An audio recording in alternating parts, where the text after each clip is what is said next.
इस वीडियो में हम बात करेंगे डीएनएस अलाउंस रेट्स यानी डीए रेट्स के कंपैरिजन की, वो भी अलग अलग पे कमीशन में, 7th पे कमीशन में, 6th पे कमीशन में और 5th पे कमीशन में। हम जानते हैं कि जो पे कमीशन है वो 10 साल के लिए आता है। जो 5th पे कमीशन था वो 1 जनवरी 1996 में आया था और वो 31 दिसंबर 2005 तक रहा। उसके बाद अगले दिन 1 जनवरी 2006 से 31 दिसंबर 2015 तक 6th पे कमीशन का पीरियड रहा। और अगर हम बात करें 7th पे कमीशन की, वो 1 जनवरी 2016 में लागू हुआ था, जो कि 31 दिसंबर 2025 तक रहेगा या 2025 तक रहने के आसार है यदि सरकार नया पे कमीशन लेकर आती है तो। अब हम बात करते हैं कि किस पे कमीशन में कितना डीए रेट बढ़ा, क्योंकि डीए रेट जितना ज़्यादा बढ़ेगा अगले पे कमीशन में उतनी ही ज़्यादा बढ़ोतरी होती है। आइए से आगे देखते हैं। जो हमारा डीए और डीआर का रेट होता है हर 6 महीने में कैलकुलेट होता है, ये तो आप जानते ही हैं। 1 जनवरी से लेकर 30 जनवरी तक डीए का रेट कैलकुलेट होता है, उसके बाद 1 जुलाई से मिलने लगता है। वो अलग बात है कि यह लगभग 3 महीने बाद एरियर के साथ मिलता है, लेकिन जनरली 6 महीने का कैलकुलेट होता है और अगली 1 जुलाई से या फिर 1 जनवरी से मिलने लगता है।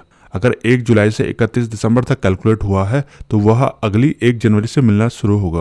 तो सबसे पहले देखते हैं 7th पे कमीशन में। 7th पे कमीशन का जो 1 जनवरी 2016 थी, क्योंकि जैसे ही पे कमीशन लागू होता है उस टाइम डीए या फिर आपका जो डीआर कह लो वो 0% हो जाता है। ये देखिए 7th पे कमीशन में 0%, 6th पे कमीशन में 0% और 1996 में जो 5th पे कमीशन है उसमें भी 0% है।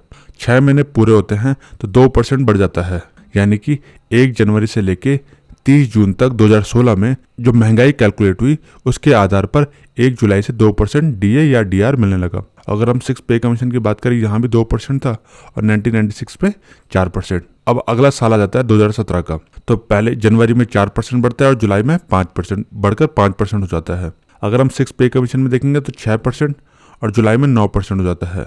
और यहाँ पर 1997 की बात करें तो यहाँ पर फिर 13% पहुँच जाता है।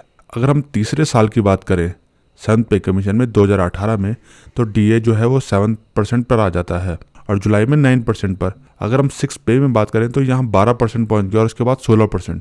फिर पे कमीशन में आएंगे तो यहाँ 16 से लेकर सीधे 22% पे पहुँच गया है। ठीक है, अगर हम चौथे साल में आएंगे, जो चौथा साल है, वहाँ पर जो डीए है 7th पे कमीशन में वह 12% और 17% पर पहुँच गया है। 6th पे कमीशन में देखेंगे तो यहाँ पर 27% पे पहुँच गया है और 5th पे कमीशन में 37% पे।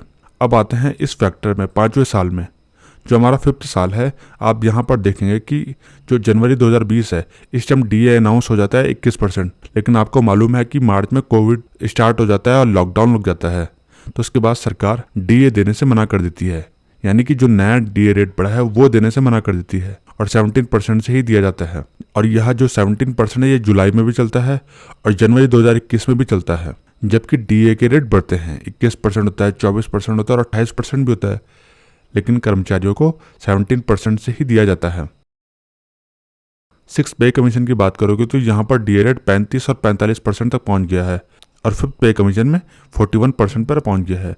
जो ये डीए रेट है 6th पे कमीशन में वो सबसे आगे चल रहा है। अगर हम 6वें साल में आते हैं, यानी 6वां साल शुरू हो गया है पे कमीशन लगे हुए, तो यहाँ पर डीए रेट जुलाई में 31% आखिरकार मिलने लग जाता है 7th पे कमीशन में, जबकि यहाँ पर 6th पे कमीशन में 58 और यहाँ पर 45 तक। 7वें साल में एंटर करते ही आप देखोगे कि डीए रेट 38 पहुँच गया है, यानी कि जुलाई 2022 में 7th पे कमीशन में 38% पहुँच गया है और 6th पे कमीशन में 72% और यहाँ पर 52% पे। 8वां साल में हम एंटर करते हैं, यानी कि 2023 में डीए रेट 42% और दिसंबर तक 46% हो जाता है, क्योंकि जुलाई में 46% मिला है तो दिसंबर 2023 तक भी 46% ही रहेगा। लेकिन आप यहाँ देखोगे तो यहाँ डीए में अच्छा उछाला जाता है 6th पे कमीशन में और डीए पहुँच जाता है 90%। और आप गौर करोगे कि ये जो डीए रेट है ये बिल्कुल डबल है और 5th पे कमीशन 59% पे।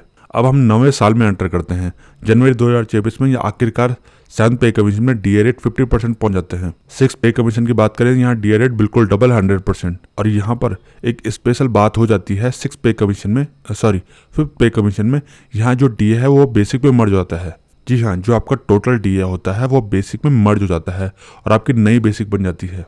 9वें साल में भी हम जुलाई की बात करें तो हम मानकर चलते हैं कि हमारा जो डीए रेट है वो 53% हो जाएगा। आप सभी जानते हैं सिक्स पे कमीशन में यार डीए रेट 107% पहुंच गया था और यहाँ पर जो डीए रेट है वो 14% मिलने लगा। लेकिन ध्यान रखना कि यहाँ जो डीए रेट था वो पहले बेसिक में मर्ज हो गया है, मतलब आपकी बेसिक पहले ही बहुत ज्यादा बन चुकी है और उसके बाद उसके ऊपर भी 14% आपको डीए मिलेगा। जनरली यहाँ पे हमने लगाया 14% जोड़ा तो 75% हो जाता है, लेकिन ये 14% जो है ये अपने आप में 14% नहीं है बल्कि उससे ज्यादा है, क्योंकि पुराना डीए बेसिक में मर्ज हो चुका है। अब जो नई बेसिक बनी है उसका 14% मिलेगा, ना कि पुराने का। तो इसलिए जो 75% लिखा है ये टेक्निकली कम लिखा है। आखिरकार हम अपने 10वें साल में पहुंच गए हैं जनवरी 2025 में। तो जैसा कि डीए के हालात आपको ऊपर दिख रहे हैं 3%, 4%, 3%, 4%, यहाँ तक कि 2% भी, तो जो डीए रेट है वो 57 ही पहुंचने वाले हैं और जुलाई तक तो 61 ही पहुंच जाए तो बहुत बड़ी बात है। जबकि छठवें पे कमीशन में आपका डीए रेट 113 और 119% पहुंच गया था, जो कि डबल चल रहा है। और फिफ्थ पे कमीशन में